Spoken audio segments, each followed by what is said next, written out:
International Islamabad ਤੋਂ ਵੀ doctor head department incharge ਸੀ doctor ਅਨਾਇਤੁल्ला Khan. ਉਸਨੇ ਕਿਹਾ ਕਿ ਜਿੱਥੇ ਵੀ ਲੱਗ ਜਾ ਅਮਰੀਕਾ ਵੀ ਲੱਗ ਜਾ ਲੇਕਿਨ ਸਾਇੰਸ ਦੇ ਵਿੱਚ ਇਸ ਦਾ ਇਲਾਜ ਲੋ ਜੀ ਡਾਕਟਰ ਅਨਾਇਤੁल्ला ਸਾਹਿਬ, ਮੈਂ ਕਦੀ ਵੀ ਕਿਸੇ ਨੂੰ ਚੈਲੰਜ ਨਹੀਂ ਦਿੱਤਾ, ਲੇਕਿਨ ਤੁਹਾਡੀ ਗੱਲ ਸੀ ਤੇ ਅੱਜ ਮਾਲਕ ਨੇ ਪੂਰੀ ਕਰਾਈ ਜੀ, ਅੱਲਾ ਨੇ। ਇਹੀ ਗੱਲ ਬਾਜਵਾ ਡਰਾਮਾ ਸੈਂਟਰ ਸਰਗੋਦਾ ਵਾਲਿਆਂ ਨੇ ਵੀ ਇਹੀ ਗੱਲ ਕੀ ਹੈ ਕਹਿੰਦਾ ਇਲਾਜ ਕਿ ਇਸ ਦਾ ਬੇਟਾ ਇਲਾਜ ਕੋਈ ਨਹੀਂ ਹੈ, ਹੋਰ ਬਾਕੀ ਬਿਮਾਰੀਆਂ ਦੇ ਇਲਾਜ ਕਰ। ਤੁਹਾਨੂੰ ਦੱਸੋ, ਤੁਹਾਨੂੰ ਪਤਾ ਲੱਗ ਗਿਆ ਇਲਾਜ ਹੈ ਜੀ ਇਲਾਜ ਅੱਜ ਇੱਕ ਕਲੀਅਰ ਜੀ ਗੱਲ ਤੁਹਾਡੀ ਪਸੰਦ ਤੋਂ ਕਰਨਾ, ਕੈਮਰਾ ਕਲੋਜ਼ ਕਰ ਯਾਰ। ਗੱਲ ਇਹ ਹੈ ਕਿ ਅੱਲਾ ਅਜ਼ਦ ਵਜਲ ਨੇ ਬਿਮਾਰੀਆਂ ਪੈਦਾ ਕਰਨ ਤੋਂ ਪਹਿਲੇ ਇਲਾਜ ਪੈਦਾ ਕੀਤੇ। ਜਨਾਬ अस्सलाम वालेकुम रहमतुल्लाह जी वालेकुम सलाम। डर के नहीं बोलना जी जी की हाल चाल है? जी अल्लाह का इजाज भाई किहड़ी जगह ते? बलवाल 4 जग जनूबी। बलवाल 4 चक जनूबी। जी जनाब किन्ने अरसे तो प्रॉब्लम आ रही है गर्दन दी ते कमर दी? तकरीबन 25 साल हो गए 25 साल। जी 25 साल च यार तू खड़ गया से मैंने मिला क्यों नहीं? किथे किथे जांदा रहा? काफी जगह तक गया जी, रावलपिंडी, शफास्तान, CMH रावलपिंडी, उस तो पहले हवेली लखा।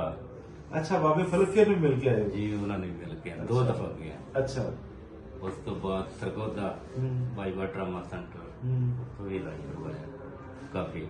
ਇਹਨੂੰ ਲਾਹੌਰ ਨਹੀਂ ਫਿਰਾ ਹੋ ਜਾ?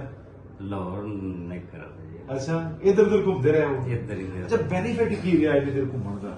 कोई फायदा ही नहीं होया, कहते सी कि इलाज ही ਇਹਦਾ नहीं हो सकता, ਇਲਾਜ ਨਹੀਂ ਹੋ ਸਕਦਾ? ਇਹ ਮੈਡੀਕਲ ਦਾ ਸਾਇੰਸ ਵਿੱਚ ਇਸ ਦਾ ਇਲਾਜ ਕੋਈ ਨਹੀਂ ਹੈ। ਹਾਏ ਹਕਮਤ ਚ ਹੈ। ਇੱਕ ਮੱਛ ਉਹ ਕਹਿੰਦੇ ਹਨ ਕਿ ਹੋ ਸਕਦਾ ਅੱਲਾਹ ਕਰੇ ਤੇ ਹੋ ਜਾਏ। ਤੁਸੀਂ ਦੱਸੋ ਵੀ 25 ਸਾਲ ਟ੍ਰੀਟਮੈਂਟ ਕਰਾ ਕੇ ਐਂਡ ਉਹਨਾਂ ਨੇ ਕਿਹਾ ਵੀ ਸਾਡੇ ਹੱਥ ਖੜੇ ਨੇ ਖੜੇ ਨੇ, ਲੇਕਿਨ ਤੁਸੀਂ ਆਉਂਦੇ ਰਹੋ ਜਾਂਦੇ ਰਹੋ ਪਹਾੜਾ ਖਾਂਦੇ ਰਹੋ ਜਨਾਬ ਤੇ ਚੱਲਦੇ ਰਹੋ ਜੀ ਮੈਡੀਸਨ ਤੇ ਬਸ। ਅੱਛਾ painkiller। ਇਹ ਹੁਣ ਤੁਸੀਂ ਦੱਸੋ ਵੀ ਇਹ ਤਾਂ ਹਕਮਤ ਚ ਇਲਾਜ ਹੈ ਇੱਕ ਮੱਛ ਇਲਾਜ ਹੈ, ਕਿੰਨਾ ਕੁ?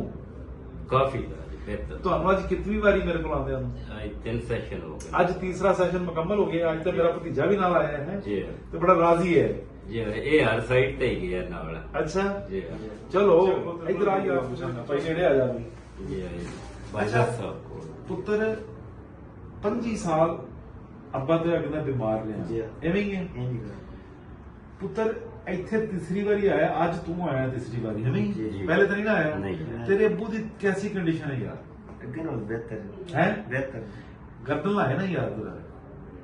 ਇਸ ਤਰ੍ਹਾਂ ਪਹਿਲੇ ਗਰਦਨ ਲਾ ਲੈਂਦੇ ਸਨ? ਨਹੀਂ ਹੈ ਪਹਿਲਾਂ ਯਾਰ ਇੰਜ ਬੈਠਿਆ ਤੇ ਐਂ ਹੋਣਾ ਪੈਂਦਾ ਸੀ, ਐਂ ਹੋਣਾ ਪੈਂਦਾ ਸੀ। ਜੀ ਤੇ ਗਰਦਨ ਦੀ ਰਿਕਵਰੀ ਕਿੰਨੀ ਹੈ ਤੈਨੂੰ ਕੀ ਲੱਗਦਾ ਹੈ? 70% ਮੇਰੇ ਖਿਆਲ ਦੇ ਮੁਤਾਬਕ ਈਜ਼ੀ ਹੈ ਜੀ ਤੇ ਗਰਦਨ ਤੇ ਚਲੋ ਮਾਸ਼ਾਅੱਲਾ ਬਿਹਤਰ ਹੋ ਗਈ। ਮੈਡੀਕਲ ਸਾਇੰਸ ਤੋਂ ਕਹਿੰਦੇ ਜੁੜ ਗਈ ਹੈ। ਉਹ ਜੁੜੀ ਕਿਉਂ ਸੀ? ਪੇਨ ਕਿਲਰ ਖਾ ਕੇ ਤੇ ਕੈਲਸ਼ੀਅਮ ਜਿਹੜਾ ਸੀ ਤੁਹਾਡੀਆਂ ਹੱਡੀਆਂ ਨੂੰ ਵੈਲਡਿੰਗ ਕਰਦਾ ਪਿਆ ਸੀ ਆਪਸ ਵਿੱਚ। ਤੇ ਬਿਹਤਰ ਨੇ ਜਨਾਬ? ਬਿਹਤਰ, ਕਾਫੀ ਬਿਹਤਰ। ਕਿੰਨਾ ਕੁ ਬਿਹਤਰ? ਤਕਰੀਬਨ 40-45% ਬਿਹਤਰ ਹੈ। ਇੰਨਾ ਬਿਹਤਰ ਹੈ। ਗਰਦਨ ਜਿਹੜੀ ਉਹ ਕੋਈ 70% ਮੂਵ ਚ ਆ ਗਈ, ਰੇਂਜ ਆਫ ਮੋਸ਼ਨ ਵੱਧ ਗਿਆ। ਜੀ ਪਹਿਲੇ ਨਾਲੋਂ ਕੋਈ ਰੰਗ ਅੱਬੇ ਤੇਰੇ ਦਾ ਲਾਲ ਹੋ ਗਿਆ? ਜੀ ਅੱਗੇ ਨਾਲੋਂ ਠੀਕ ਹੈ ਠੀਕ ਹੈ, ਜੀ। ਕੁਝ ਜਿਸਮ ਵਿੱਚ ਕੂਵਤ ਤਾਕਤ ਆ ਗਈ।